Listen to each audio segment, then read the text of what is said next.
সাগরে লঘুচাপের কারণে দেশের বেশ কিছু অঞ্চলে হালকা থেকে মাঝারি ধরনের বৃষ্টিপাত হচ্ছে।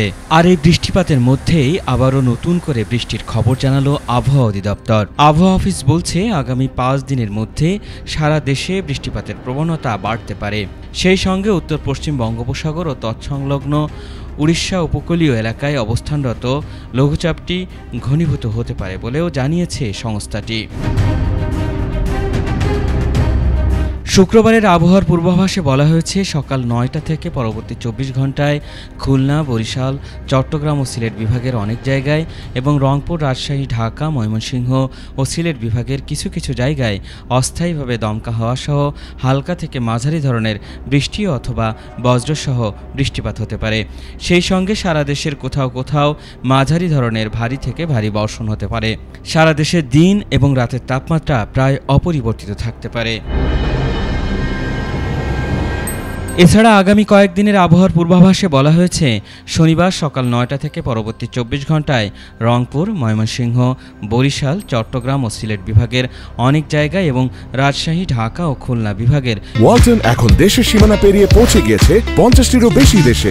ওয়ালটন, ঘরে ঘরে, বিশ্বজুড়ে কিছু কিছু জায়গায় অস্থায়ীভাবে দমকা হাওয়া সহ হালকা থেকে মাঝারি ধরনের বৃষ্টি অথবা বজ্রসহ বৃষ্টিপাত হতে পারে।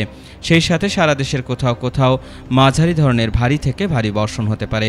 এছাড়া সারা দেশে দিন এবং রাতের তাপমাত্রা 1 থেকে 2 ডিগ্রি সেলসিয়াস কমতে পারে। রবিবার সকাল 9টা থেকে পরবর্তী 24 ঘন্টায় রংপুর, ময়মনসিংহ, বরিশাল, চট্টগ্রাম ও সিলেট বিভাগের কিছু কিছু জায়গায় এবং রাজশাহী, ঢাকা ও খুলনা বিভাগের 2-1 জায়গায় অস্থায়ীভাবে দমকা হাওয়াসহ হালকা থেকে মাঝারি ধরনের বৃষ্টি অথবা বজ্রসহ বৃষ্টিপাত হতে পারে। সেই সাথে সারা দেশের কোথাও কোথাও মাঝারি ধরনের ভারী থেকে ভারী বর্ষণ হতে পারে। সোমবার সকাল 9টা থেকে পরবর্তী 24 ঘন্টায় রংপুর, ময়মনসিংহ, চট্টগ্রাম ও সিলেট বিভাগের কিছু কিছু জায়গায় এবং রাজশাহী, ঢাকা, খুলনা ও বরিশাল বিভাগের 2-1 জায়গায় অস্থায়ীভাবে দমকা হাওয়াসহ হালকা থেকে মাঝারি ধরনের বৃষ্টি অথবা বজ্রসহ বৃষ্টিপাত হতে পারে। সেই সাথে সারা দেশের কোথাও কোথাও মাঝারি ধরনের ভারী থেকে ভারী বর্ষণ হতে পারে। এছাড়া সারা দেশের দিন এবং রাতের তাপমাত্রা প্রায় অপরিবর্তিত থাকতে পারে। আল ইমরান, ATN বাংলা, ঢাকা।